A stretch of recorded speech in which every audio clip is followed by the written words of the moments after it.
Queridos, eu preciso compartilhar com vocês a alegria que eu sinto de ter sido convidado para estar contando meu testemunho aqui.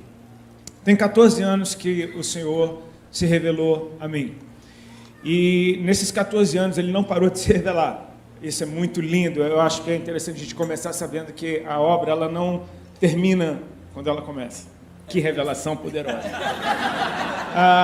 Ele continuou fazendo, ele continua fazendo. E é na expectativa daquilo novo que ele ainda vai fazer, que a gente continua com a sede do primeiro dia. A gente está sempre esperando ver o novo da parte do Senhor. A Bíblia é a mesma, ela não vai mudar. Mas os lugares que nós entramos em Deus têm vistas diferentes para o trono. Amém? É uma ideia ilustrativa que às vezes me faz desejar muito ouvir o que os meus amigos estão vendo de Deus. Porque com certeza eles estão em lugares que talvez eu nunca tenha colocado os meus pés. Eu quero saber como é que é a vista do mesmo Deus, daquele lugar onde meu irmão se encontra. E eu espero contribuir de alguma forma para que gere mais paixão no teu coração ainda pelo nome de Jesus. Eu quero te dizer como é que eu estou sentindo mais ou menos esse momento aqui. Sabe quando você vai falar de alguém que você ama para uma pessoa, você não quer falar para ela de qualquer jeito, porque se você ama, o seu desejo é que aquela pessoa possa amá-la também. Você já experimentou fazer isso numa festa de aniversário, quando você está homenageando o aniversariante? Com certeza ele está presente. Então, é bem diferente, é muito mais poderoso você falar dessa pessoa que você ama para outras pessoas na presença dela. Eu percebo que a presença de Deus aqui nesse lugar torna um ambiente totalmente profético. Eu oro para que você abra o teu coração e a tua mente e todos os teus sentidos para absorver completamente a atmosfera que o Senhor já trouxe nesse lugar e que, com fé, nós vamos entrar e tomar posse de tudo aquilo que Deus tem para nós. Amém, queridos? Abra a tua Bíblia comigo, no livro de Salmos, no capítulo 100. Eu preciso te dizer que isso, para mim, é algo extremamente profético que está acontecendo hoje. Eu compartilhava com o Krigner dentro do carro a respeito do que Deus está fazendo nesse momento na minha vida. Mais ou menos um mês para cá, um mês e pouco para cá. O Senhor tem praticamente gritado: conte sua história, conte seu testemunho, conte sua história. A impressão que eu tenho é que Deus tem falado tanto nesses dias, tem liberado tanta revelação para a sua igreja, que é tempo da gente se lembrar do que a gente foi realmente chamado para fazer, anunciá-lo para as pessoas. Numa linguagem que o mundo possa compreender, e a melhor linguagem que o mundo pode compreender é: Ele fez isso em mim. Eu tive a oportunidade de ver nesse ano uma oração minha respondida, que foi a minha mãe entregando a vida dela para Jesus, com 73 anos de idade. Glória a Deus por isso, amém? Ela já tinha religiosamente entregado sua vida para Jesus, mas sem entregar, vocês entendem o que eu estou dizendo? Sabe, entrega e pega de volta logo na saída ali. Esse ano ela teve as experiências dela com Deus. E ela continua sendo quem ela é, só que ela está extremamente interessante, está tão mais viva, tão mais engraçada, sendo quem ela é, mas agora cheia de Jesus, está sendo uma mãe que eu estou tendo muito prazer de conhecer de novo. E eu estava ministrando em Brasília, logo após a conferência Dunamis, onde o Todd White esteve aqui ministrando, e é um dos evangelistas mais loucos que eu já vi na minha vida. Eu acho que ele é o mais normal que existe, né? No final das contas, deveria ser o normal. Eu fui para Brasília ministrar, e lá eu ministrei. E minha mãe, assim, ela é mãe. Ela é super, ultra, mega coruja. Para ela, eu sou o melhor pregador do mundo inteiro. E ao final de uma ministração, minha mãe começou: meu filho, aquela mensagem foi linda, meu Deus, como é que você fala? Meu Deus, eu nunca vi um negócio daquele. Rapaz, olha, como é que você sabe dessas coisas? E não sei o que. Eu, tá, mãe, tá. E você fica com aquele negócio. Ela fala isso na frente dos pastores, né? Então você fica: tá, mãe, tá. Aí ela diz: mas olhe. Aí ela botou aquele dedo de mãe na minha cara e falou: você tem que contar a sua história. Você não deixe de contar a sua história. E a sensação que eu tive na hora que ela falou isso é a mesma sensação que eu tenho quando muitas vezes a minha esposa está falando, e eu estou falando, tá, tudo bem, tá, e de repente Deus começa a falar através do que ela está me dizendo, e rola alguma coisa dentro do meu coração, tipo assim, para e ouve, porque eu estou falando contigo. E aí eu no meio daquele, tá, tudo bem, ele falou. Eu tive a mesma sensação quando a minha mãe disse isso.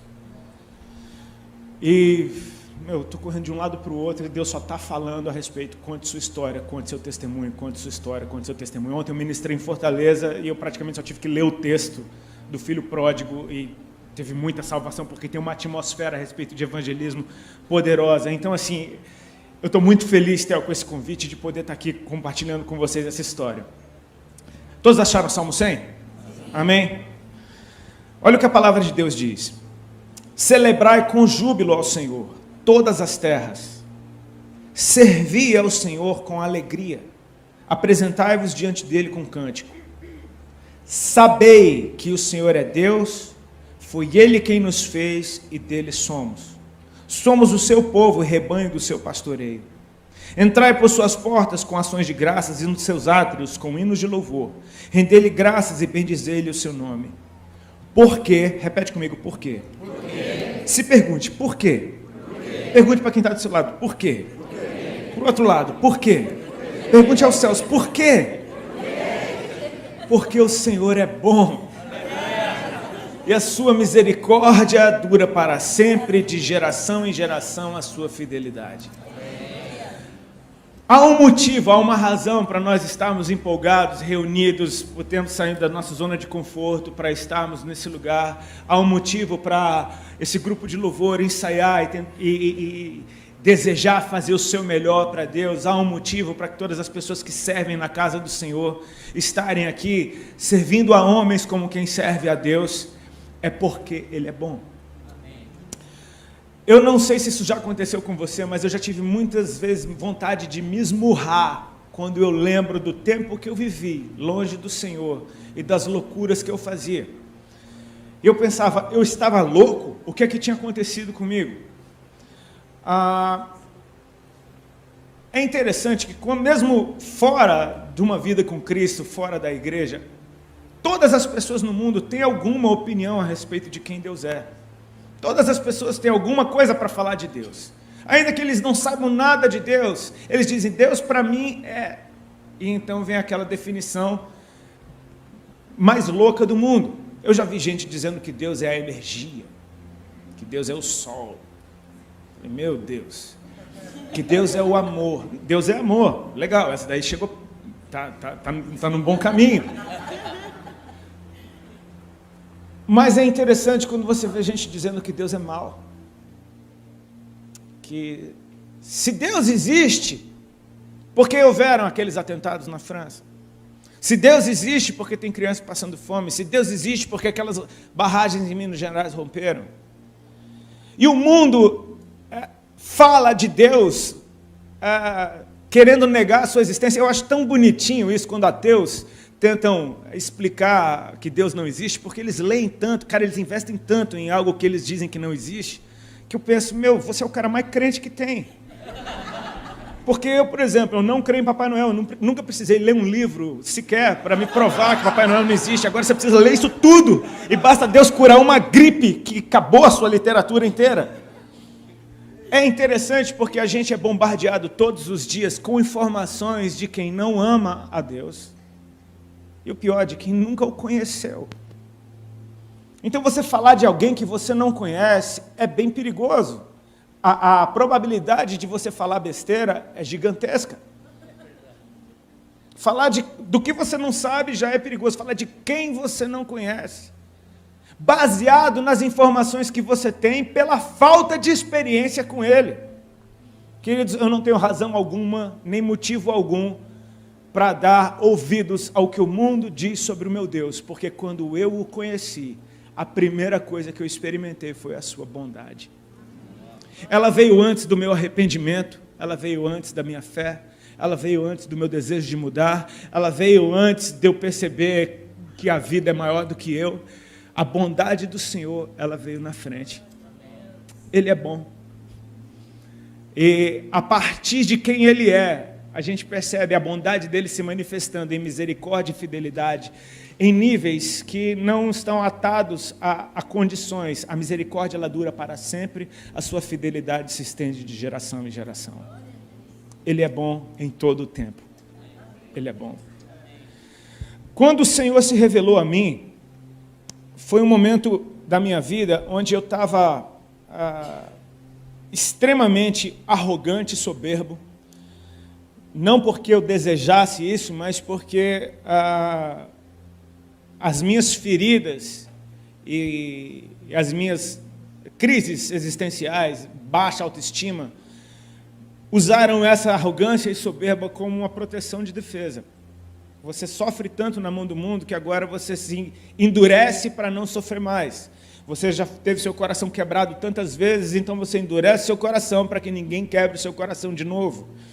E eu vim de uma família de médicos, de gente que ralou muito, estudou muito, e parecia que o meu destino estava fadado a ser um médico, ou alguém que pelo menos quisesse estudar. E nada disso aconteceu. Era desesperador, porque eu olhava para minha mãe, médica, para o meu pai, médico, para o único tio que eu tinha que morava em Brasília, médico. E quando eu viajava de férias, tinha aquela mesa com 52 primos médicos do meu pai. Parece que não tinha outra opção para mim. E eu não fui médico.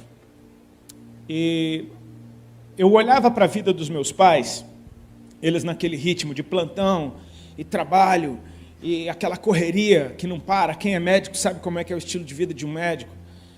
E eu via meus pais sempre cansados, sempre reclamando, brigando muito um com o outro, estressados por conta da profissão. Na minha mente ficou gravado de que aquilo não era bom, de que aquela vida não era boa. Naturalmente eu fui exatamente para o outro lado, quis ir para o inverso. Eu comecei a buscar um referencial de alguém que tivesse prazer na vida, de alguém que gostasse do que faz, porque ainda que eu hoje perceba, minha mãe nasceu para ser médica, ela até hoje trabalha com medicina, serve na comunidade lá em Brasília, ela é do programa Mais Médicos, minha mãe até hoje, 73 anos, está lá, ela vai lá. E eu não percebia isso na época, porque eu não via prazer, eu estava buscando prazer, eu falei, eu quero fazer alguma coisa da minha vida que me dê prazer. E, naturalmente, eu me lembro até hoje que a primeira imagem que ficou gravada do referencial que eu queria foi um clipe do Van Halen que eu vi, passava, acho que no Fantástico. E era um clipe que eles viravam criança, eles estavam no colégio, bom, o nome da música eu não vou nem falar porque vai que não é apropriado. Mas eu lembro que era uma cena do guitarrista do Van Halen, o Ed Van Halen, ele solando a guitarra dele em cima das carteiras do colégio, e ele vinha com a calça rasgada, com o cabelão desgrenhado, com um cigarro no canto da boca. Eu falei, cara, é isso que eu quero. É isso, andar em cima das carteiras do colégio, todo rasgado, desgrenhado, fumando. Eu nem fumava. Mas aquilo me passou uma liberdade, tipo assim, eu falei, eu quero isso para mim. Eu acreditei nesse sonho, essa foi a visão que eu tive de uma vida perfeita. E para resumir, fazer de uma longa história curta, no ano de 93, a banda que eu tocava gravou o primeiro CD, esse CD estourou no Brasil inteiro. Então, de repente, o meu sonho de adolescente, que não teve influência nem do histórico dos meus pais, nem dos conselhos dele, muito pelo contrário, eu fiz tudo o contrário do que me mandaram fazer. De repente, o meu plano deu certo, a minha história aconteceu. Então, eu me tornei arrogante, soberbo. Você detecta a diferença no trato das pessoas, e eu percebi que ninguém era bom. Quando ia tocar em Brasília, que é a minha cidade, eu vi aqueles playboy do colégio que me apavoravam, dizendo, e aí, Rodolfão, beleza, cara? Você lembra da época da gente do colégio? Eu falei, eu lembro, cara, não esqueço. Mas todo mundo agora queria ser meu amigo. Eu vi aquele monte de menina bonita que nunca olhou para mim, nem para dar oi, olhando já com o dedinho na boca. Eu falei, cara, fiquei lindo? Eu sei que esse milagre não aconteceu só com a minha esposa, ela me acha lindo, minha mãe também. Mas você percebe que todo mundo que se relacionava comigo era com alguma forma de interesse. Até quem colava comigo estava querendo alguma coisa, queria entrar de graça em boate, queria ir para show de graça, queria estar no meio da balada, queria ser convidado. Enfim, quem fica na periferia de um cara como esse, desfruta de tudo que ele desfruta. Então, eu percebia isso. Meus relacionamentos travaram. Eu usava todo mundo da mesma forma que eu achava que eu estava sendo usado. Não é justificativa, mas é uma matemática burra que, infelizmente, no mundo é assim. Me usaram, eu vou usar também. E eu fiquei desse jeito. Eu sei que quando eu fui, no começo da minha carreira como músico, quando o CD saiu, eu conheci a minha esposa, a Alexandra. Ela tinha 15 anos de idade, eu fui tocar na cidade dela, ela com 15 anos já dava aula de inglês, então ela foi contratada para ser intérprete do Ramones, que era a banda que estava fazendo turnê no Brasil, a gente foi abrir o show para eles, e ela foi contratada para ser intérprete do Ramones. Então eu conheci ela nesse contexto. Foi amor à primeira vista. Aí eu percebi que o dom profético fluía na minha vida, porque, eu olhei para ela, eu desci do ônibus, eu me lembro até hoje, o ônibus parou lá em Balneário Camboriú, que é a cidade que eu moro hoje. Eu chego no saguão do hotel, tá lá aquela menina linda, com 15 aninhos, toda bonitinha, de vestidinho. Oi, toda simpática, sendo simpática com todo mundo. Ela foi simpática comigo de um jeito que eu fiquei louco. E assim, eu era monossilábico, eu não conseguia falar nada com ninguém. Minhas cantadas eram as piores do mundo, eu desistia, não tinha uma cantada que prestasse, nunca colou. E doidão ainda, então era só... E eu pensei, cara, eu tenho que falar alguma coisa para ela, porque assim, eu pensei, cara, tá cheio de gringo aqui, os caras do Ramones, os caras do Sepultura. Era uma turnê louca, Ramones, Sepultura, Ramones não tinha nada a ver, mas tudo bem. E eu falei, eu tenho que falar alguma coisa para ela. E eu ficava meio que olhando para ela com aquela cara de louco, e ela olhando, oi. E eu pensando, fala alguma coisa. Eu falei, cara, você é linda. Falei para ela assim, eu tô apaixonado por você, cara. Eu te amo. Com essas palavras, nessa sequência. Eu vou me casar com você. Eu falei, você não acredita, mas você vai ver só. Cara, tudo aconteceu. Tudo aconteceu. Não tente isso em casa, amém, funcionou comigo. Ela é linda, eu sou apaixonado todo dia, eu amo ela e casei com ela e ela viu. Pronto. O que eu falei aconteceu. Ela não me deu muita bola, ela achou que eu era louco. Ela falou que cantava horrível, que eu era louco. Mas eram vários dias de ali juntos, e a gente foi ficando amiguinho, e eu achei lindo que ela não me dava mole. Falei, cara, ela tá fazendo jogo duro. Ela é diferente, cara. Ela é diferente. Sabe o que ela passou? Que ela tinha valor. Que, tipo assim, tá pensando o quê?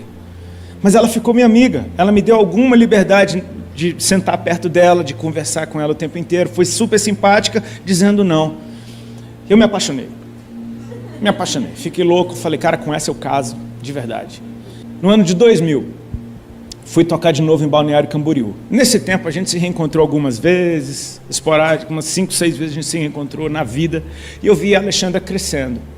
Eu vi ela ficando uma mulher, eu vi ela, enfim, descambando para um lado bagunçado.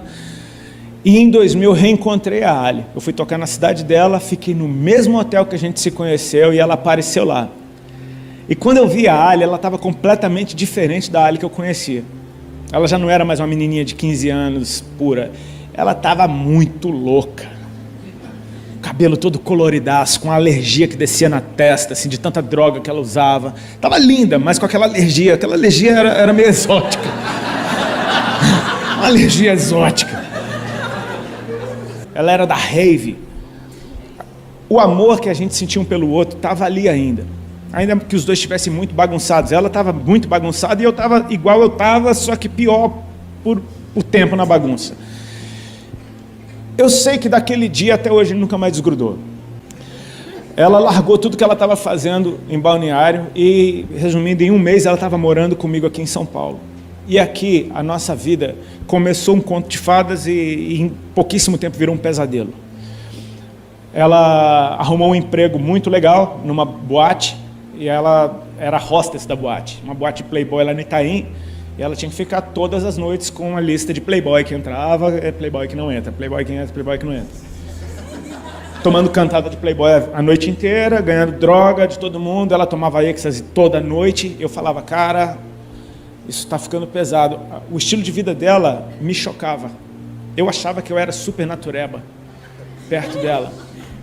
Eu sei que a gente começou a sofrer demais. Aí eu comecei a perceber, cara, que a primeira vez que eu estava abrindo o meu coração para alguém de verdade, no meio daquele contexto, eu estava sofrendo de novo. Então era como se eu dissesse, cara, tá vendo como você é burro? Tá vendo como você não devia ter se aberto desse jeito? Eu comecei a querer endurecer de novo. A gente começou a sofrer, o nosso relacionamento começou a se deteriorar e, enfim, a gente começou a ter brigas terríveis. Eu comecei a mandar ela embora de casa, ela não ia. Então eu tentava humilhar ela para ver se ela ia, ela não ia. E aquilo estava ficando insustentável. Nesse tempo, eu comecei a entrar em paranoia, porque eu comecei a adoecer. Meu corpo começou a manifestar sintomas de uma doença física. Eu achava que era emocional, eu achava que aquilo era uma viagem da minha cabeça, eu achava que aquilo não estava acontecendo, mas estava. Eu estava perdendo peso, minhas roupas me diziam que eu estava ficando cada vez mais magro, o colar que eu usava no pescoço estava ficando frouxo, o cinto eu tinha que apertar cada vez mais. As pessoas começavam a dizer, cara, você está muito magro, o que é que está acontecendo?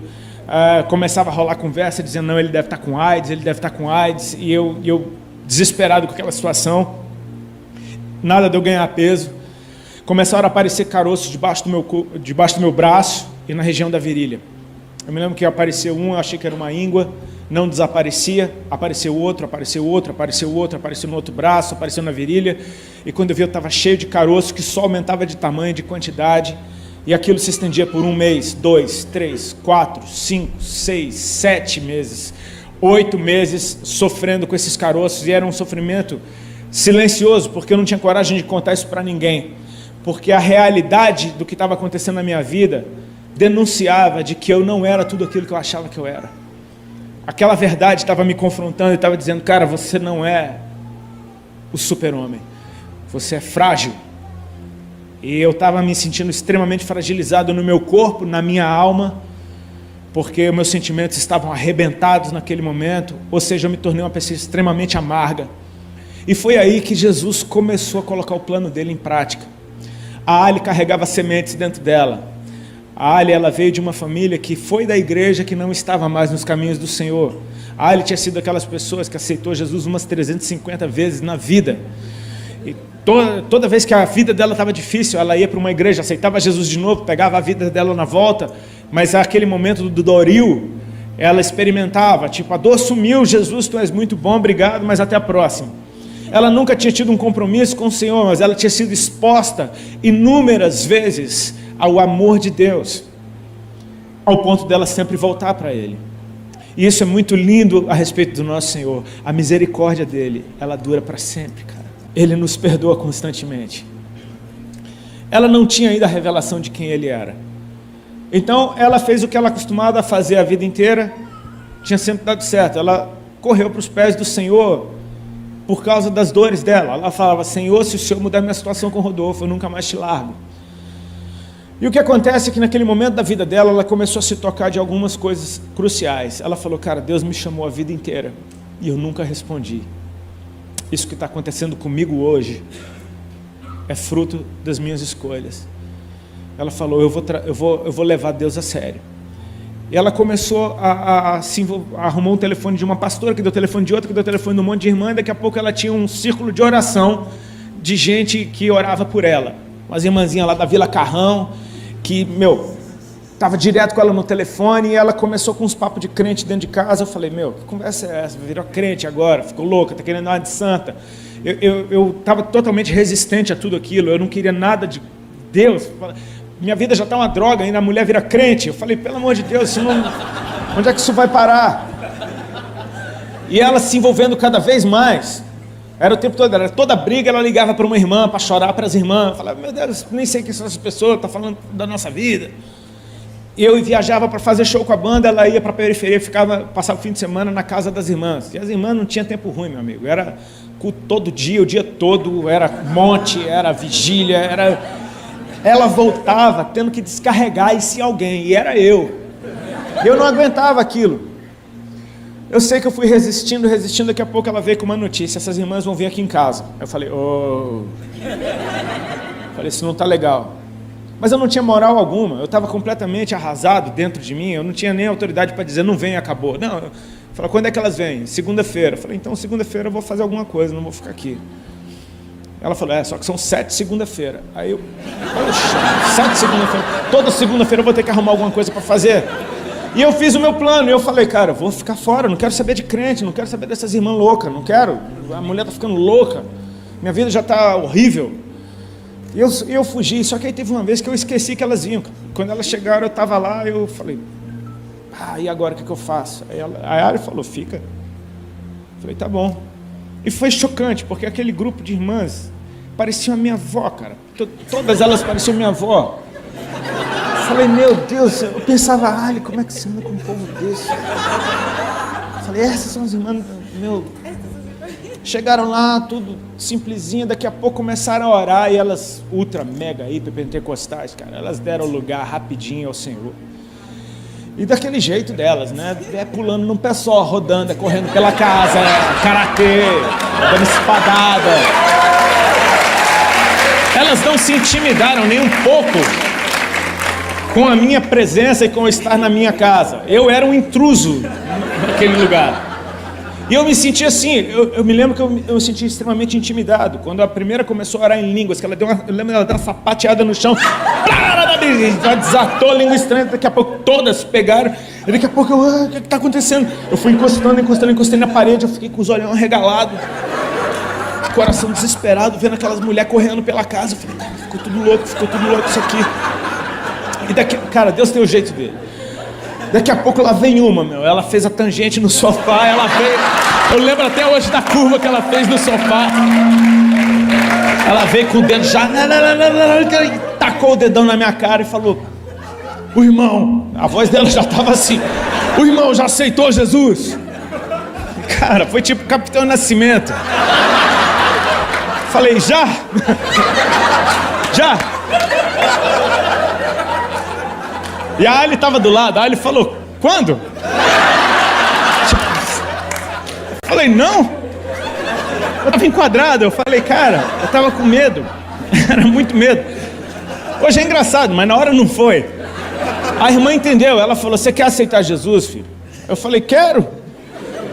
Eu estava completamente intimidado. E ela falou, então faz uma oração comigo. E tudo que ela falou naquela oração eu repeti. Elas deram glória a Deus, elas disseram que eu estava salvo. Elas disseram que Jesus tinha me perdoado e que Ele agora era o meu Deus e que eu era um filho dele. Eu falei, Elas oraram e foram embora. Ficou eu e a Ali naquela sala. Eu falei, que é isso? Que povo é esse que você está andando? Explica agora esse negócio. Aquelas músicas que elas cantaram, que blá blá blá blá blá blá é aquele lá.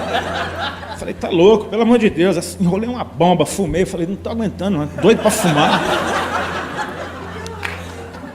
Passou uma semana. Não foi bem uma semana. No meio daquela semana, uma delas ligou lá em casa. Eu atendi o telefone. Ela falou, oi, irmã Sandra. Eu falei, peraí que eu vou chamar a Alexandra. Ela falou, não é com você que eu quero falar. Eu falei, Ela falou, irmã Sandra. Eu falei, amém. Aí ela disse, você lembra de mim? Eu falei, lembro. Não lembrava nada, tinha 5. Aí ela falou, eu era uma caladinha. Você lembra de uma caladinha? Aí eu lembrei mesmo, tinha uma que não abriu a boca, cara. Só ficava me olhando torto. Ela não olhava bonito, não. Ela, uma cara braba, olhando assim. Ela foi a que mais me incomodou. E ela falou, eu sou aquela calada. Eu falei, oi, justo a mais calada tinha alguma coisa para falar comigo. Eu falei, pode falar. Então, filho, eu estava orando por você e o Senhor começou a me falar.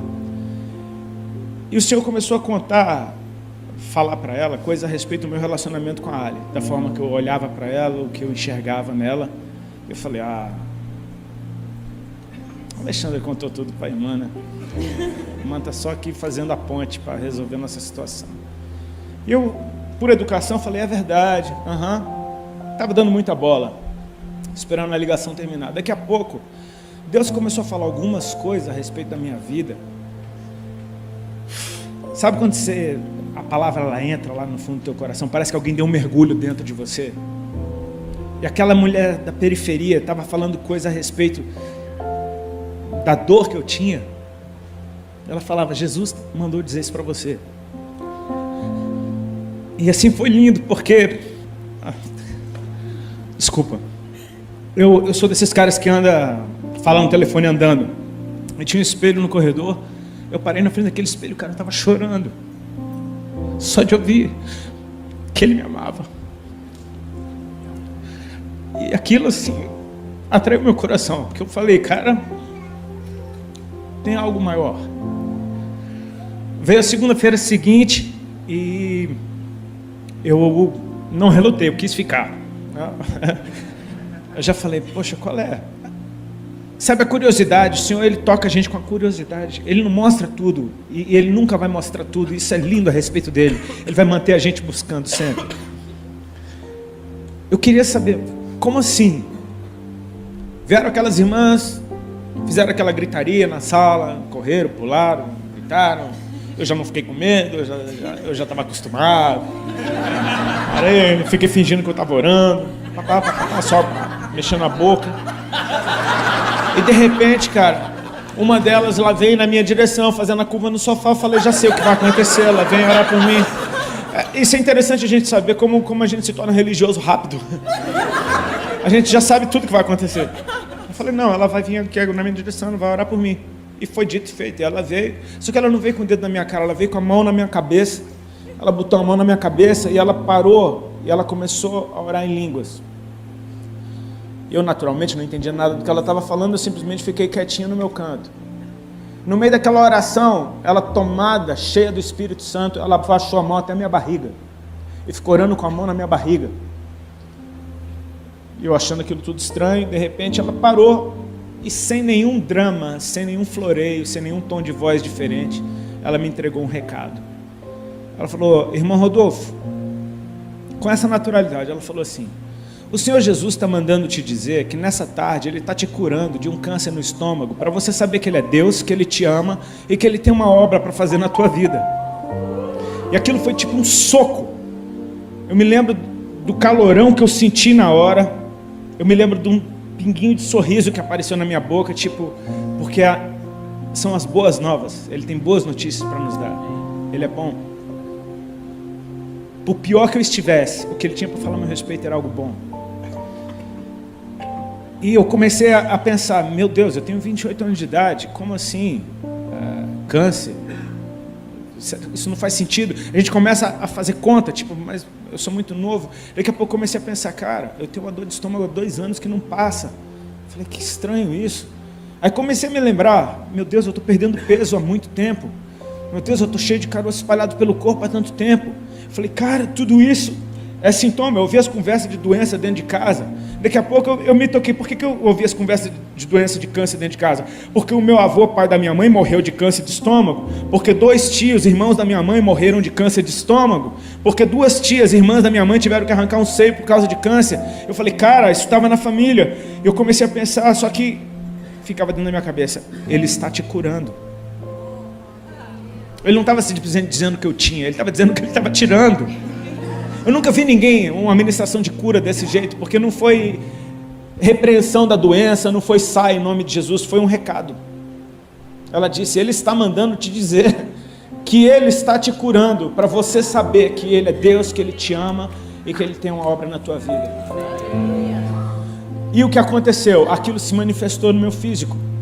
Naquela tarde, eu me lembro que quando a gente estava terminando de orar, de mãos dadas, eu comecei a soprar. Eu soprava muito forte até sair todo o ar do meu pulmão. E aquilo ficou até estranho. Eu me senti até constrangido porque eu falei, que coisa estranha que eu estou fazendo, por que eu estou fazendo isso? Veio na minha mente, tem algo saindo de você. Eu percebi, cara, ela falou de um câncer no estômago. Eu prestei atenção, meu estômago não estava doendo. Eu falei, cara, não está doendo. Interessante. Aquilo era uma segunda-feira. Passou a terça, Passou a quarta-feira. Na quinta-feira eu acordei de manhã, tomei banho. E quando fui passar desodorante, não tinha caroço nenhum debaixo do braço. Falei, cara, o que é isso? Eu olhei o outro braço, não tinha caroço nenhum. Eu apertei na virilha, não tinha caroço nenhum. Eram muitos, eram bolotas enormes, mais ou menos desse tamanho. Eu contei 9 num braço uma vez, mais um monte no outro. Eu mal fechava os braços, eu tinha que tomar 2 anti-inflamatórios por dia. Eu estava nesse ritmo há uns 4 meses para fechar os braços. Doía demais. E de repente aquilo tudo desaparecia, estava tudo branquinho. Eu me lembro que eu saí correndo pela casa. Ele vem ver um negócio. Ele estava secando o cabelo no outro banheiro. O que foi? Eu falei, olha isso aqui. Eu apertava fundo, eu tentava procurar, não tinha nada. Ali eu falei, cara, ele é real. Para tudo. Eu falei, eu sei que você está me vendo aqui agora. Aquilo mexeu comigo. Eu falei, cara, ele é real, ele me ama. Só que a ficha demorou para cair. Eu ia morrer, eu não vou mais. Meus dias estavam acabando. Agora começou. Sabe, antes de tudo, queridos, a bondade do Senhor se manifestou. E por causa da bondade dele, eu quis estar perto dele. Então eu comecei a andar com as irmãzinhas também. Comecei a ir para lá e para cá. Eu falei, quero aprender. Me fala mais de Jesus. Todo culto que eu ia tinha alguma coisa para eu ouvir. Todo culto acontecia alguma coisa. Deus foi fazendo coisas tão rápidas na nossa vida. A gente noivou em semanas, porque a irmã falou, é bom vocês casarem. E estava chegando o aniversário da Alha, eu comprei um par de aliança de presente e fiz o nosso noivado debaixo da mesa do restaurante. Vai dar sua mão aqui, enfiei sem ela ver. Ela olhou, chorou. E aí a gente foi dar notícia do noivado para os pais dela. Fomos para Balneário Camboriú. Pega a prancha, pega umas roupas, vamos de última hora, pega o bagulho que tem, leva. Eles fomos lá e eu não me programei. Então cheguei lá em Balneário, eu tinha pouca maconha. E eu me lembro de um dia no hotel, eu estava tentando fumar. Quer dizer, eu estava fumando e tentando ler a Bíblia. Porque eu estava apaixonado por Deus. Eu não sabia nada dele, eu não conhecia um livro da Bíblia, eu não sabia nada. Eu só sabia da palavra do cego de Jericó, que foi o que a irmã pregou no dia que eu aceitei Jesus. Eu estava procurando o tal do cego na Bíblia, eu não achava ele. Fumando meu bagulho, a Ali tinha ido para a casa da mãe dela, eu estava no hotel, eu estou lá fumando, daqui a pouco eu estou fumando e eu estou prestando atenção. Cara, é o último baseado que eu tenho. Eu falei, comecei a esquecer da Bíblia, comecei a pensar, é o último baseado que eu tenho, como é que eu vou fazer para fumar amanhã? O que é que eu vou fazer? E aí, como é que eu vou fazer? É o último. Daqui a pouco eu comecei a... É o último, cara. É o último. Cara, é o último. Fumei ele todinho. Miserável. É o último, cara. É o último. E sabe o que foi engraçado? Que quando eu terminei de fumar ele, acabou. Eu falei, eu vou fumar tudo para não ter chance de eu querer depois. Falei, cara, eu estava decidido. É o último, acabou. Falei, o que eu faço agora? Eu estava lá doidão, sem maconha, com a Bíblia. Hoje eu sei que foi o Espírito. Na hora eu achei que foi uma grande ideia. Eu peguei o telefone e liguei para a casa da mãe da Ali. Era umas 11h30 da noite. A Ali atendeu. Ela falou, oi amor, já estou indo para casa. Ela veio se explicando. Eu falei, não, eu tenho uma notícia para te dar. Com a voz de doidão. Ela falou, qual a notícia, amor? Eu falei, parei de fumar. 5 minutos depois do último baseado, eu dei testemunho. Parei de fumar. Ela fez alguns segundos de silêncio e disse, amém. Porque eu acho que ela não queria parar de fumar. E eu nunca mais botei um baseado na boca. Deixa eu te falar. É a bondade do Senhor. É a bondade do Senhor. Ele foi muito bom comigo. Ele começou a me atrair e eu comecei a ter tanto prazer nos momentos que eu estava perto dele. Que eu ia naquelas igrejinhas da periferia, eu não sabia nada de nada, então eu ia a todas as igrejas ao mesmo tempo. E Deus, com muita misericórdia, usava as pessoas. Em todo canto que eu ia, eu recebia amor, eu ouvia palavra, tinha algum profeta, eis que te digo. Era intenso o negócio, era uma coisa que não parava. E a gente ia ficando bobo. Eu me lembro de uma vez, eu saindo de um culto na casa de um irmão, que era numa favela. E eu todo chorado ainda no culto. E aí eu cheguei no carro, acendi um cigarro e eu tô chorando, eu falando, cara, cigarro não tem mais nada a ver. Daqui a pouco eu comecei a querer parar de fumar cigarro. Quando você vê, as coisas foram caminhando simplesmente por exposição à presença dele. O Espírito convence. Ele foi me convencendo, tipo, isso aqui não é legal. Não é que tipo, eu não posso fumar porque senão eu vou pro inferno. Não, é tipo assim, poxa, ele é tão bom, por que eu ainda tô preso nisso? Eu comecei a olhar para ele, e você percebe, conhece a verdade, cara. Ela te liberta. Eu comecei a ir atrás dele, eu comecei a buscá-lo, comecei a querer conhecê-lo.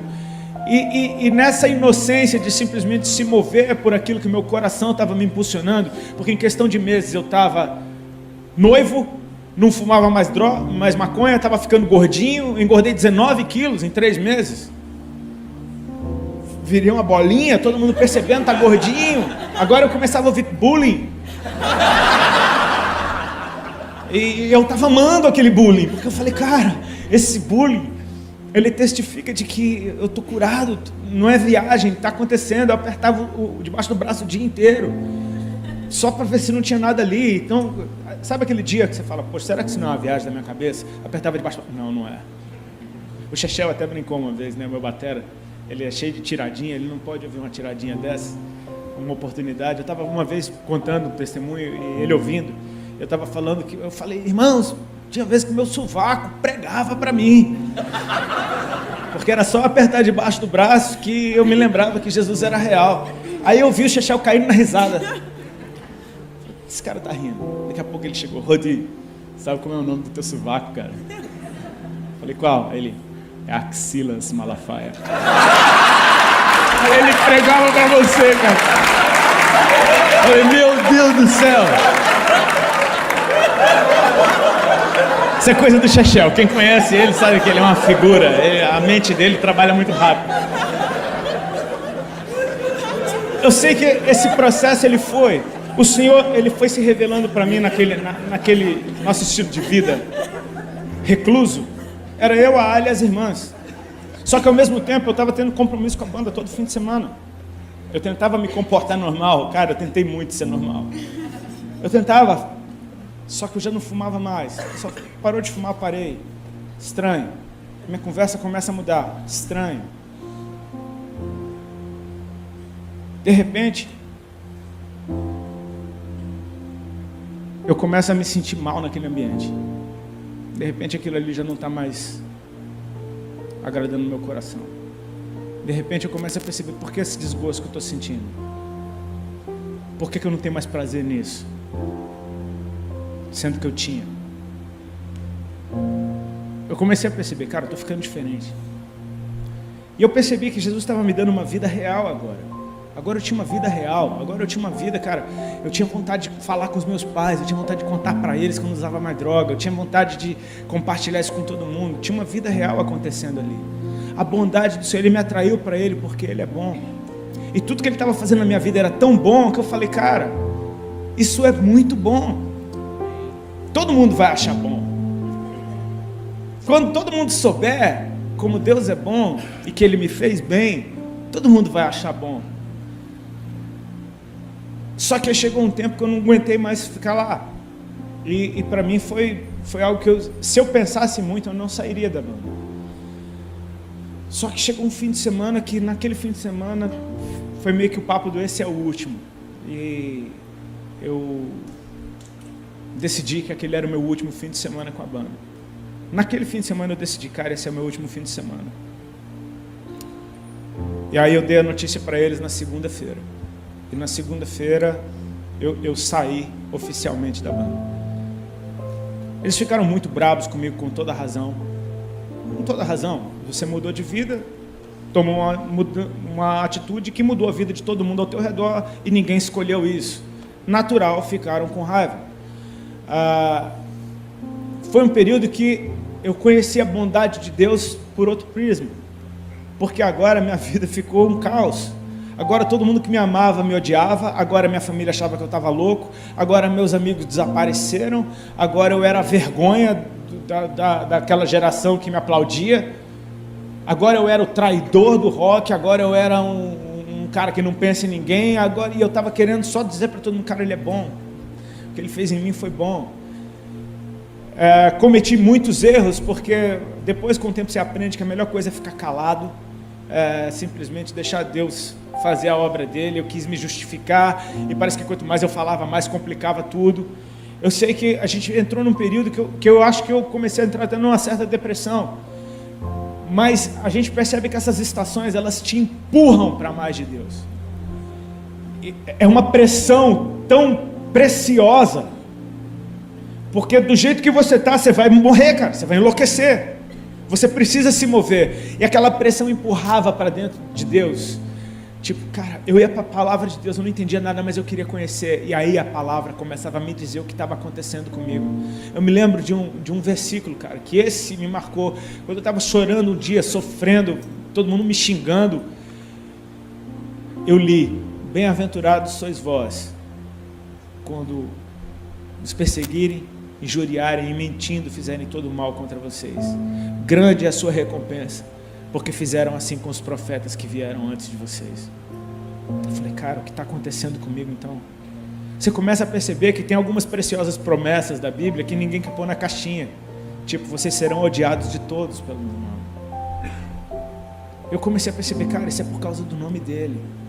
A ficha começa a cair, cara, é muito maior do que eu, ele fez algo em mim, ele me trouxe para perto dele para que eu conhecesse. Eu comecei a perceber, cara, eu acho que Deus está querendo usar a minha vida para chamar a atenção de outros. Eu percebi que do jeito dele foi extremamente eficaz, nem sempre é o jeito mais prazeroso. Eu estava no auge da minha carreira, no lugar que todo mundo podia me ver, e lá ele pegou a minha vida, ele virou ao avesso, e todo mundo, gostando ou não, viu o que aconteceu. Ele fez o nome dele conhecido. E eu comecei a experimentar o prazer de andar na direção do Senhor. A Bíblia diz: achegai-vos a Deus, e Ele se achegará a vós outros. Não significa que Ele não esteja com você, está falando de manifestações da sua presença. Cada passo que você dá para dentro de Deus, você sente aquela atmosfera cada vez mais intensa, mais profunda. É aquela alegria na alma de fazer a vontade do Senhor. Quando você faz o que Ele te mandou, você sente um gozo na alma, que você fala, cara, é para isso que eu nasci. Eu comecei a experimentar o prazer de compartilhar Jesus com os outros. Eu comecei a experimentar o prazer de ouvir a palavra de Deus. Eu comecei a experimentar o prazer de ir na casa do Senhor. E por mais que as igrejas parecessem religiosas, e meio, umas muito de um jeito, outras muito de outro, eu tinha a Bíblia que me falava do templo. Eu vi aqueles cristãos no livro de Atos indo todos os dias ao templo. Então toda vez que eu estava entrando numa igreja, qualquer que fosse, eu estava entrando no templo do Senhor, porque um dia Jesus tinha entrado na minha vida. Eu estava numa atmosfera que a palavra de Deus, ela estava sendo meu alimento, o meu suporte, a minha proteção, o meu amigo, estava sendo meu conselheiro, estava sendo tudo ao meu redor. E Deus começou então um processo de me levar a lugares para eu contar o que estava acontecendo na minha vida, como eu estou fazendo hoje, 14 anos depois. Sabe, hoje eu estou num momento da minha vida que está interessante, está engraçado, parece que a obra está começando a começar. Hoje eu sou convidado para ir a muitos lugares, para pregar a palavra de Deus, e Deus, por sua infinita misericórdia, tem me dado algumas mensagens que têm dado fruto por aí, mas tem uma mensagem que Ele escreveu em mim, e essa é muito poderosa, porque essa não tem a ver com a minha revelação, não tem a ver com o esforço meu, não tem a ver com a minha fé, não tem a ver com o meu desejo, tem a ver com a bondade dEle, de me alcançar, quando eu nem sabia que Ele existia. Sabe, para mim é um prazer poder compartilhar com vocês, algo que, uma história que, bom, a gente escolheu uma fé que não pode mentir, então vai ser sempre a mesma história. Eu não vou ficar inventando, incrementando. É a mesma história. É de como Ele um dia chegou, de como Ele fez, de como Ele atraiu os meus olhos. E estar hoje aqui te mostra que até hoje Ele continua sendo interessante como Ele era no primeiro dia. Até hoje Ele continua manifestando a sua bondade como no primeiro dia. Até hoje Ele continua estendendo a sua misericórdia, porque a gente não para de falhar. E Ele está lá amando a gente, nos ensinando, muitas vezes dando um pedala, mas não é um espancamento. Deus não está acabando com você, Ele só está te falando que você está indo pelo caminho errado, Ele está querendo te tanger para o caminho certo. É a vara, é o cajado, consolando. A gente começa a perceber que Ele é bom em todo o tempo. O que eu queria deixar para vocês, querido, é que há um motivo maior para a gente estar com Ele. É maior do que os nossos desejos, do que aquilo que a gente quer que Deus faça na nossa vida. É maior do que um milagre que você precisa. É maior do que o sentido que você quer encontrar para a tua vida. É a bondade do Senhor. Ele é bom. Ele é bom.